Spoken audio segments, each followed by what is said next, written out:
शांति शांति शांति। तो अभी तक हमने मन और बुद्धि से संयम का, शांत होने का अभ्यास पढ़ा। हमने ज्ञान योग में समझ गए कि मैं ही पूर्ण हूँ, मैं ही सत्य और आनंद स्वरूप हूँ। भक्ति में हमने समझा कि प्रेम और श्रद्धा का क्या रोल है, और ज्ञान योग से हम निस्वार्थ भाव में आए और परमात्मा की तरफ बढ़े।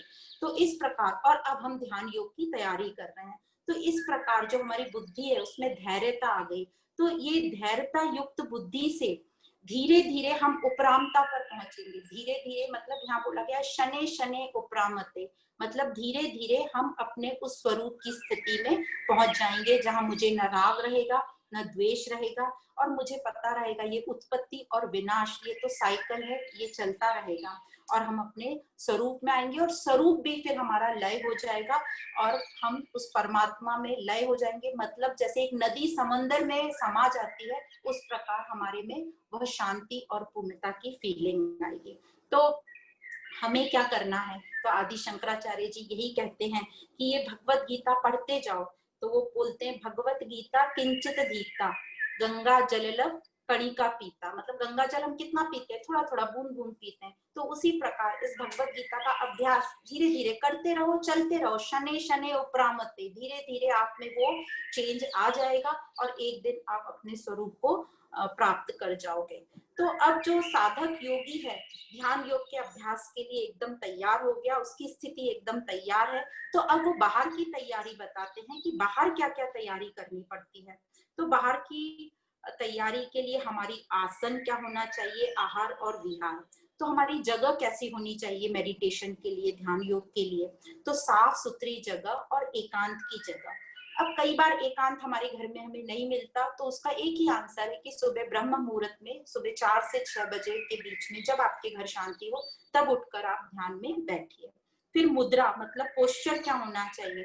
तो सब बोलते हैं सुखासन होना चाहिए। सुखासन बहुत अच्छी बात है यदि हमसे सुखासन में बैठते बनता है तो, नहीं तो कोई भी पोजीशन, आप चेयर पर भी बैठ सकते हो, पर कंफर्टेबल होनी चाहिए और सपोर्टिव होनी चाहिए। जो आपकी सीट है वो ना तो ज्यादा ऊंची होनी चाहिए, ना ज्यादा नीची, ना ज्यादा नरम, ना ज्यादा कड़क, क्योंकि ज्यादा ऊंची होगी तो गिरने का आपको डर हो सकता है। कभी मेडिटेशन में आपको नींद लग जाए तो गिर सकते हैं।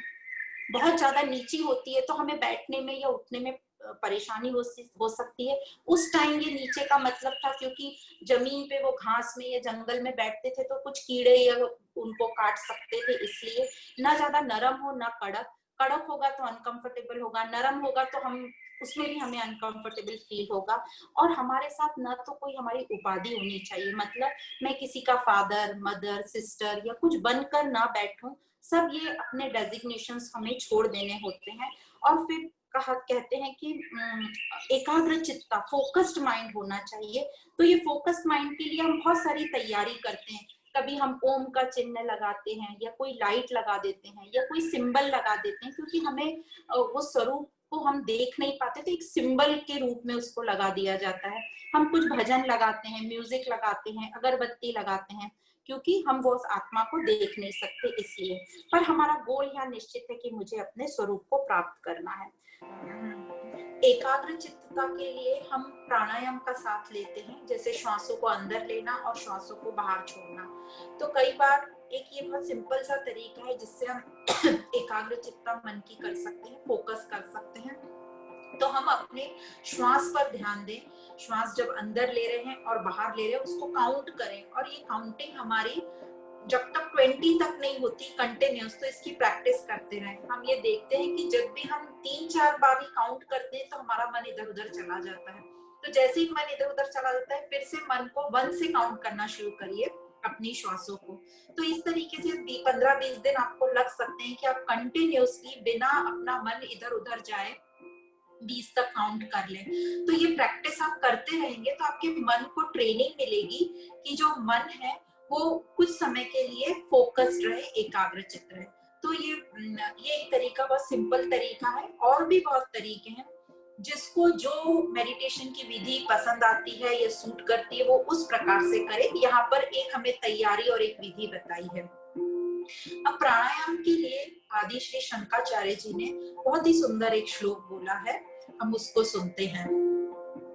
प्राणायामम प्रत्याहारम नित्यानित्य विवेक विचारम। प्राणायामम प्रत्याहारम नित्यानित्य विवेक विचारम। जाप्य समेत समाधि विधानम पूर्ववधानम माधव ध्यानम। इसका मतलब ये है, प्राणायामम प्रत्याहारम का मतलब है, प्राणायाम मतलब हमारी ब्रेथ कंट्रोल, श्वासों पर कंट्रोल।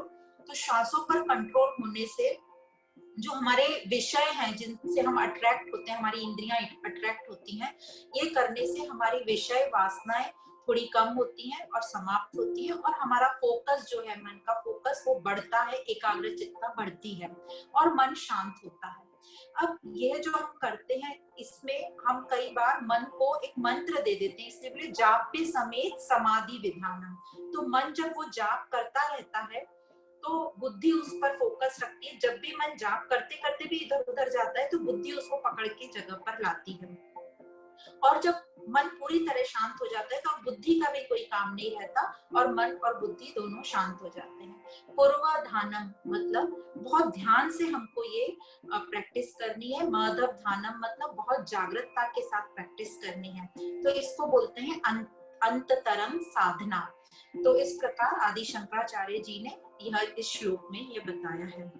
अब जब हम अपने स्वरूप को पूरा साक्षात्कार हो जाता है ध्यान में, जब हम आते हैं और स्वरूप को हम समझ जाते हैं, उसको प्राप्त हो जाते हैं, तो ये जो बाकी की चीजें हमने यूज करी थी मेडिटेशन में, जैसे कोई लाइट है, कोई मंत्र है, कोई भजन है, ये ऑटोमेटिकली सब ड्रॉप हो जाते हैं और एकदम हम साइलेंस का अनुभव करते हैं। तो जिस प्रकार हम कहीं एक शहर से दूसरे शहर जाते हैं और कोई वाहन लेते हैं, जैसे हम मुंबई से दिल्ली तक जा रहे हैं और हम ट्रेन ले रहे हैं जाने के लिए, तो जब हम अपने डेस्टिनेशन पर पहुंच जाते हैं तो उस ट्रेन को या प्लेन को हम छोड़ देते हैं। तो उसी प्रकार जब हम अपने यहाँ पे डेस्टिनेशन, जो मेरा लक्ष्य है, स्वरूप का साक्षात्कार, वो जब मुझे प्राप्त हो गया तो ये बाकी की चीजें सब ऑटोमेटिकली ड्रॉप हो जाती हैं और सिर्फ रह जाता है वो साइलेंस, वो आनंद का अनुभव। फिर आता है उपवास। उपवास मतलब फास्टिंग। तो फास्टिंग को यहाँ वो ये बोल रहे हैं कि एकदम भूखा पेट में युक्त आहार विहार।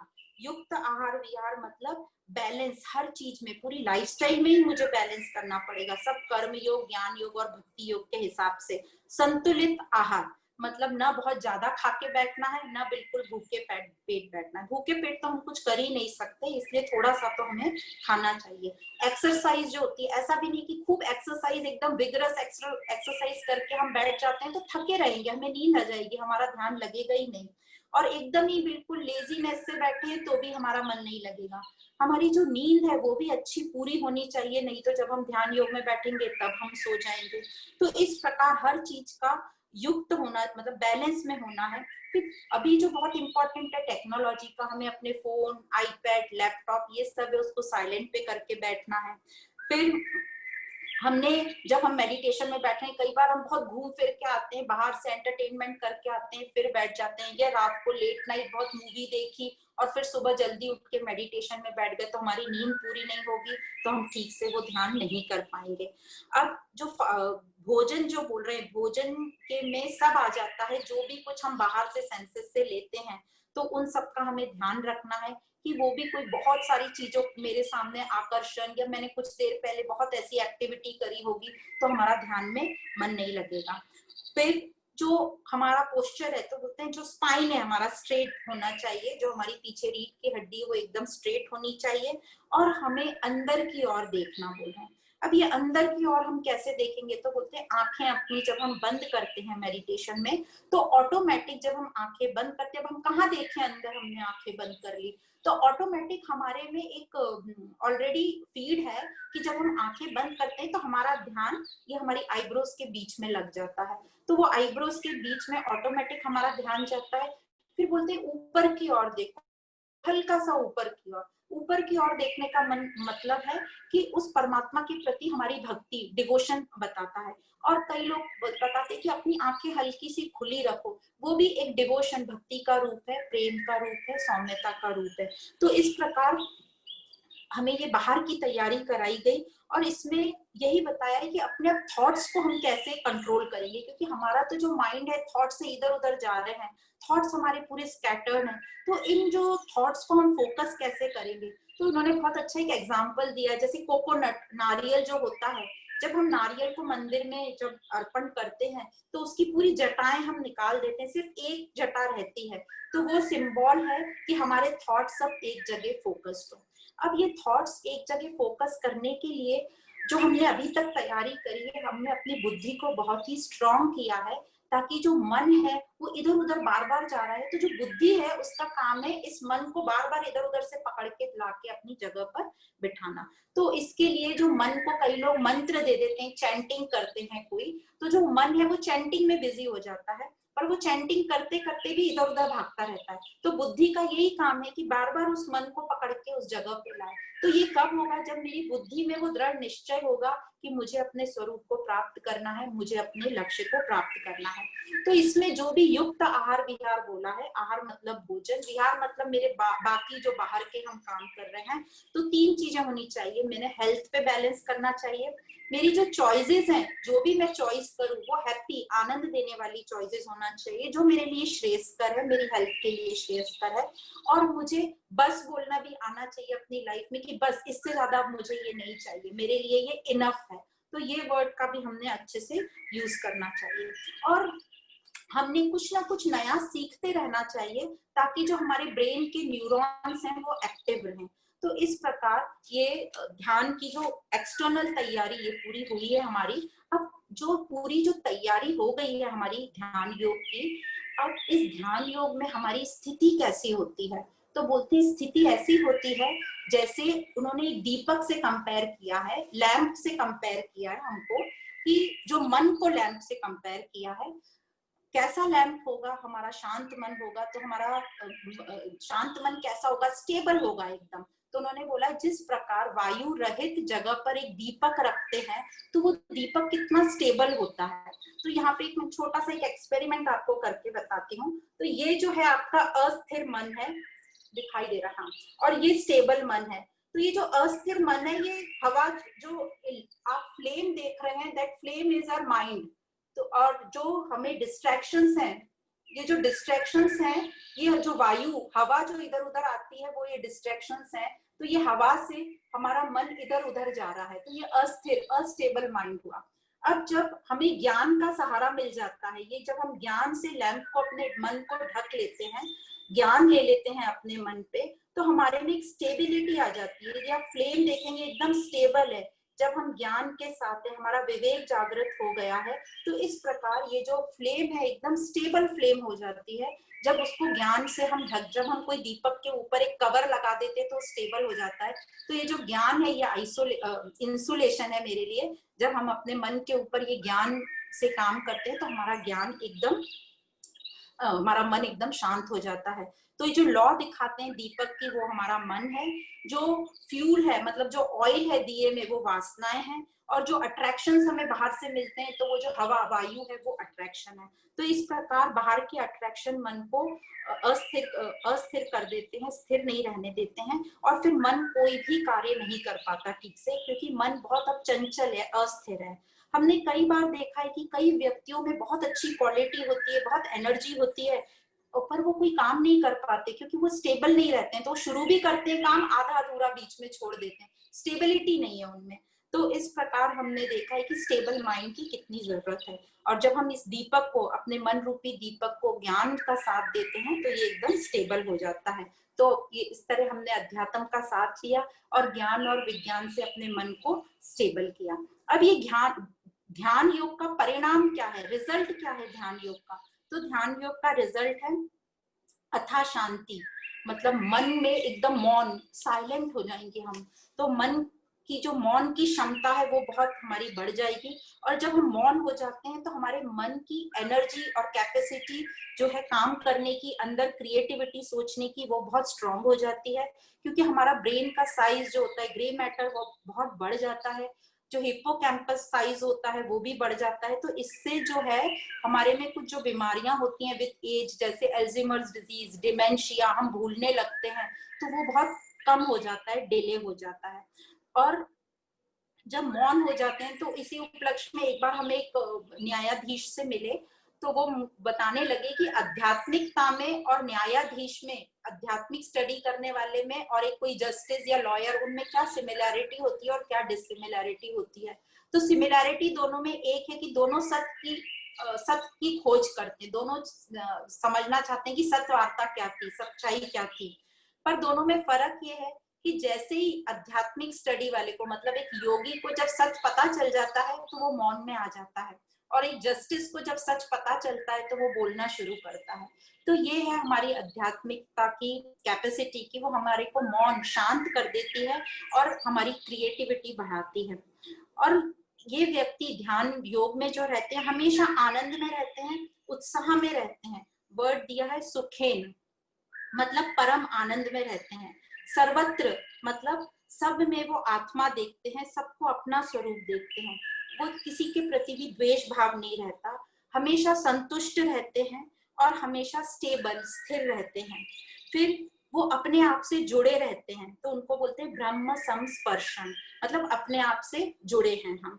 और दूसरी एक क्वालिटी सर्वभूत आत्मानंद, मतलब सभी में वो परमात्मा तत्व को देखते हैं, सभी में परमात्मा तत्व का दर्शन करते हैं, समदर्शन हो जाते हैं।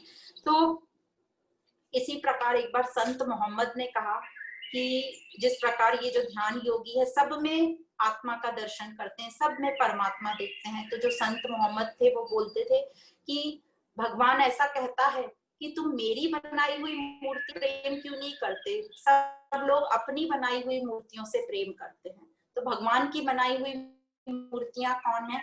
हम सब प्राणी, ये प्रकृति। और हमारी मूर्ति, हमने जो बनाई हुई वो मूर्तियां कौन है? जो हमने अपने मंदिरों में रख दी, और सिर्फ हम उसकी सुबह, अच्छी बातें करना चाहिए, पर हम क्या करते हैं, सुबह 1 घंटा या 10-15 मिनट उनकी पूजा करते हैं और फिर बाहर निकल के हम सबके साथ द्वेष व्यवहार करते हैं, स्वार्थ का व्यवहार करते हैं। तो उनका कहना है कि जो भगवान की बनाई हुई मूर्तियां हैं उनके साथ प्रेम व्यवहार में रहो। तो यहाँ तक आते आते अर्जुन पूछता है कि ये सब तो ठीक है, पर ये जो मन है ये बहुत ही चंचल है, इसके कारण ये समता भाव, ये समभाव तो हो ही नहीं रहा। तो मन को बोला है वो चंचल है, मतलब रेस्टलेस है, प्रमादी है, मतलब उग्र है, वायलेंट है, बलवत है, पावरफुल भी है, और दृढ़म है, मतलब बहुत जिद्दी है, स्टबर्न है। तो इसके लिए क्या करें? इतना मन चंचल है। और यहाँ ऐसा बता रहे हैं कि अर्जुन बड़े ऐसे